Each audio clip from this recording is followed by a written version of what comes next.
Bonjour à tous, on se retrouve aujourd'hui pour une petite vidéo rapide sur le nouveau détecteur de fumée de chez LSC, donc qu'on retrouve en fait dans les magasins Action. Petit tour rapide de la boîte, donc détecteur de fumée, donc le package comprend donc le détecteur, un panneau en fait de montage, une batterie qui est remplaçable, enfin qui est donnée en fait pour un an. Donc la batterie est inclue, donc c'est une pile en CR123A, donc de 3 volts. Donc c'est un détecteur Wi-Fi donc de 4 de la famille de chez Tuya, comme habituellement chez LSC. On a donc du contrôle par application, du Wi-Fi 25 mètres. On a un système de sirène, donc 85 décibels. On a les manuels et ça nous indique en fait les niveaux bas de batterie. Donc au dos, eh ben, on va pas retrouver grand chose. Donc c'est un détecteur de fumée intelligent, donc Wi-Fi de 4. Donc il nous précise en fait que ce détecteur est valable pour une pièce de 40 mètres carrés et qu'en cas d'absence de signal Wi-Fi, donc on le verra un petit peu plus tard, mais en cas d'absence de signal Wi-Fi, donc le détecteur émet quand même un signal sonore. Donc ça va biper de temps en temps quand il ne capte plus le Wi-Fi. Donc faudra bien le savoir si vous avez des coupures, des redémarrages de box, etc. Donc potentiellement, eh ben, ce détecteur peut sonner. C'est compatible Tuya, bien évidemment, donc nativement avec l'application LSC, mais Tuya sans souci. Voilà pour la boîte. Alors côté contenu, donc voilà. Donc là, je vous ai tout sorti. Donc qu'est-ce qu'on a? On a le détecteur. Donc le détecteur qui doit faire à peu près 8 cm de côté, donc c'est un carré, sur allez, 4 cm d'épaisseur. Le détecteur, donc c'est du blanc brillant, donc j'avoue qu'il est assez beau. Donc blanc brillant sur le dessus, bon blanc brillant sur les côtés, sur les parties, et on a une petite grille métallique, donc qui fait en fait tout le tour du détecteur et qui se rejoint ici. Donc la finition est très belle. On a sur le dessus en fait un bouton, enfin sur le dessus. Je vais parler sur le dessus, mais finalement comme il sera plafond, donc ça sera le dessous. Donc sur le dessus, vous avez un bouton qui va permettre d'appairer, enfin d'engager l'appairage. Ce même bouton, donc en restant appuyé pour l'appairage, un clic simple pour un test, donc ça va sonner 3 fois ou 6 fois. Et ce même bouton aussi, quand votre détecteur de fumée va détecter de la fumée, vous faites par exemple je sais pas, une raclette, une pierrade ou ce que vous voulez, ça détecte de la fumée, mais c'est normal, et ben vous venez appuyer une fois ici en fait pour arrêter la sonnerie. À savoir que ce détecteur, d'après le manuel, il ne, en cas d'appui pour lui dire c'est un faux positif, il ne détectera pas de fumée pendant 9 minutes. Donc au bout de 10 minutes, il va ressonner. Donc à vous de voir. À l'arrière, donc on a un petit capot, donc vous voyez je dirais en quart de tour, mais presque. Et le faisant, donc on a le compartiment à pile, donc qui est ici, où on a en fait la pile CR123. Voilà pour le détecteur, pardon. Et on a aussi un petit téton ici qui permet de ne pas pouvoir refermer le détecteur lorsqu'il n'y a pas de pile. En fait, ça va se coincer ici, et c'est tout simplement pour ne pas refixer le détecteur au plafond alors qu'il n'y a pas de pile. Et on pourrait croire, par exemple, que le détecteur est actif alors que non. Dans le contenu de la boîte, on a un pad qui est autocollant, donc un double face, donc qu'on vient poser donc ici. Cette platine, en fait, on peut aussi la visser, donc ici et ici, donc la visser au plafond. Voilà, c'est pas très lourd, hein, ça doit peser même pas 100 grammes. Donc 2 petites chevilles à placo sur n'importe quel plafond, ça passe facile. Donc le pad autocollant. Alors ici, je vous avoue que je me demande encore à quoi ça sert. Ce sont des petits autocollants en fait où il y a exactement les mêmes indications qu'ici. Donc voilà. Donc est-ce que c'était un trou dans le package? Est-ce que c'est une erreur? Je ne sais pas. On a aussi la pile. Alors ne vous faites pas avoir puisque d'origine, la pile est mise dans le compartiment, sauf que la pile, il y a un film transparent qui l'entoure et qui l'empêche de faire contact. Et ce film-là est très très fin et on se demande rapidement en fait pourquoi ça ne fonctionne pas. Donc enlevez la pile, enlevez le film, remettez la pile. Voilà. Et on a aussi un petit paquet avec 2 petites chevilles et 2 petites vis en fait pour aller les fixer directement au plafond. Alors tout d'abord, donc je vous parlais de ce bouton-là. Donc là j'ai mis une pile. Donc il est relié sur Tuya, etc. Donc même sans être relié sur Tuya. Donc vous pouvez appuyer sur le bouton ici, donc juste une fois. Je vais cacher le buzzer parce que ça gueule assez fort.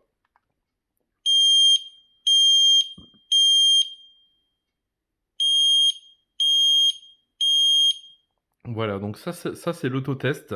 Donc de temps en temps, allez, une fois par mois, vous venez appuyer sur vos détecteurs comme vous le faites déjà, je présume. Mais voilà, juste à tester si le détecteur répond bien, qu'il n'y a y a pas de souci. Allez, donc maintenant, petit test de déclenchement de fumée, tout simplement.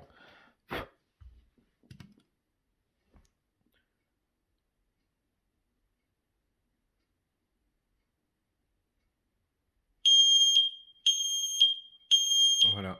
Donc ça a mis à peu près 10 secondes. Et donc là, il va sonner comme ça, 3 bips en fait. On continue. Donc ce que je vous disais tout à l'heure, en fait, on peut venir cliquer une fois sur le dessus. Donc pour annuler le bip, pour lui dire, bah voilà, on a confirmé en fait qu'il y avait de la fumée, on le sait. Et donc on vient, et donc il va clignoter comme ça pendant 10 minutes. Et au bout de 10 minutes, il reprendra, s'il y a encore de la fumée, donc il reprendra son bip. Alors, on se retrouve dans Tuya. Donc là, je l'ai déjà ajouté. À savoir que c'est un élément qui est pleinement compatible Tuya. Donc, que pour l'ajouter, il vous faudra aller dans le petit plus, dans Ajouter un appareil.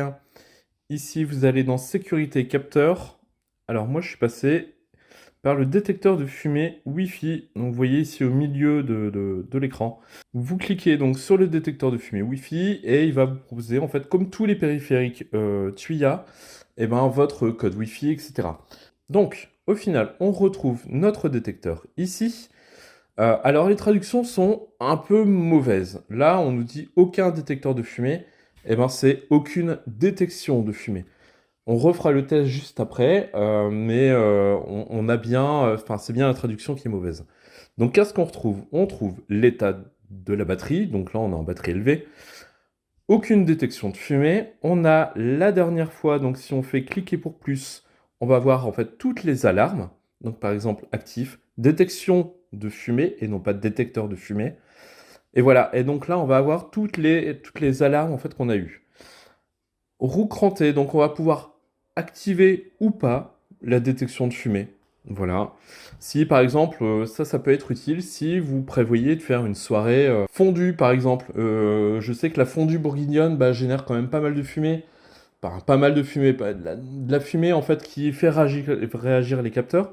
Et ben vous venez ici, vous la désactivez et vous repartez. Alors par contre, le gros risque, c'est d'oublier de la réactiver.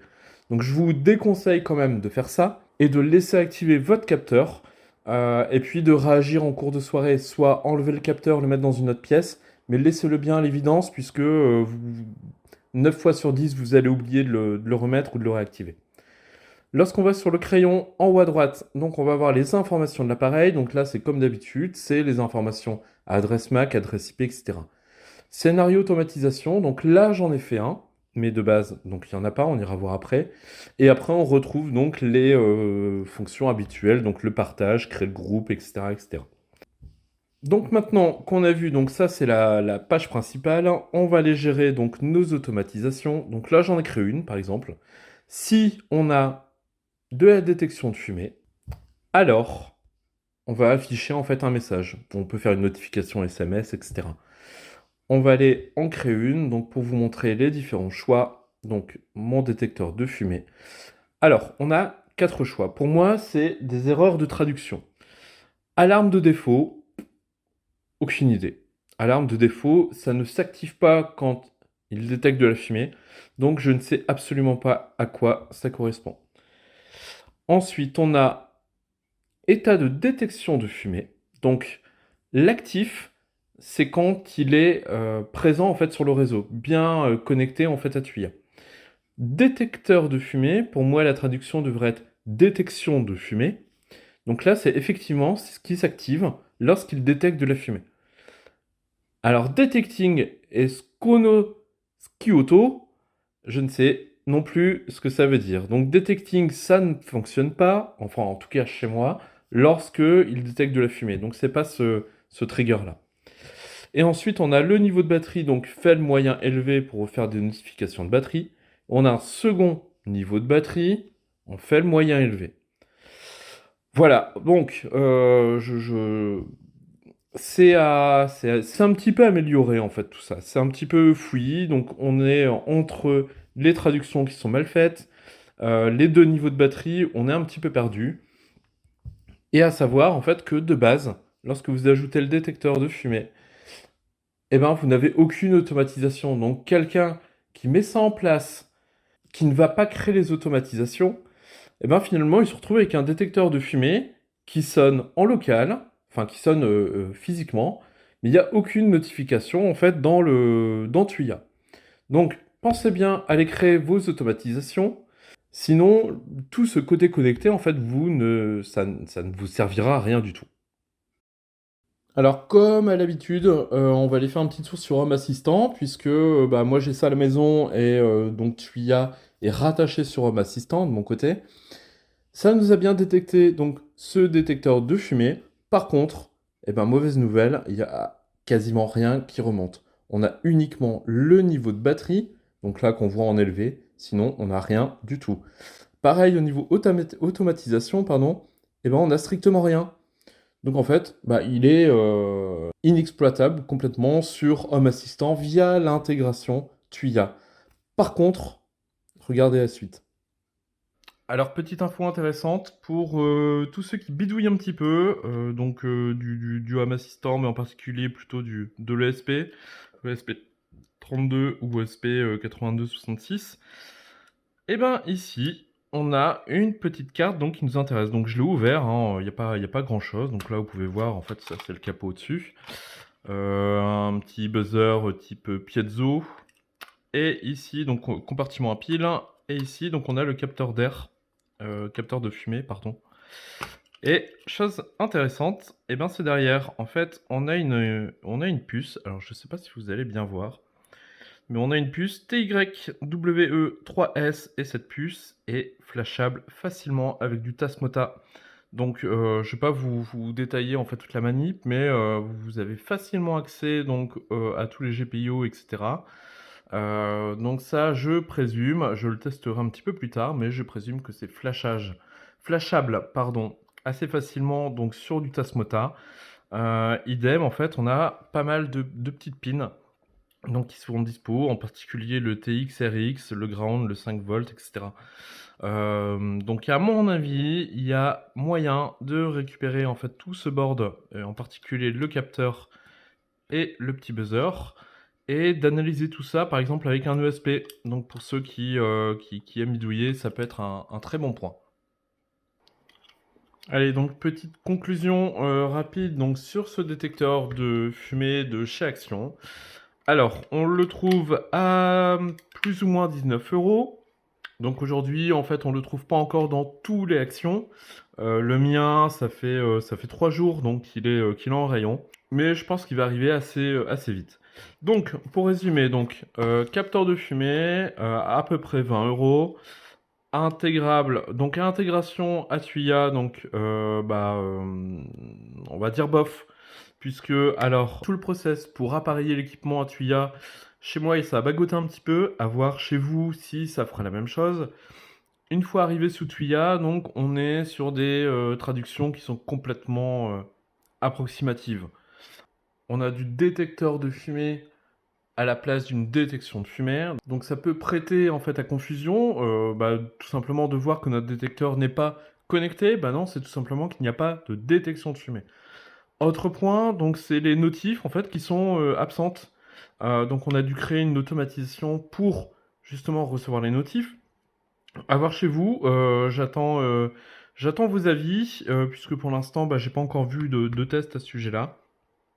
Quoi qu'il en soit, je pense qu'avec des petites mises à jour, enfin, ça va se corriger avec des mises à jour. Donc, on a été peut-être un peu trop gourmand, un peu trop impatient, mais le produit en lui-même, il est plutôt bien. Il est plutôt bien fini, il est plutôt discret. Sa petite grille en métal, c'est vachement propre.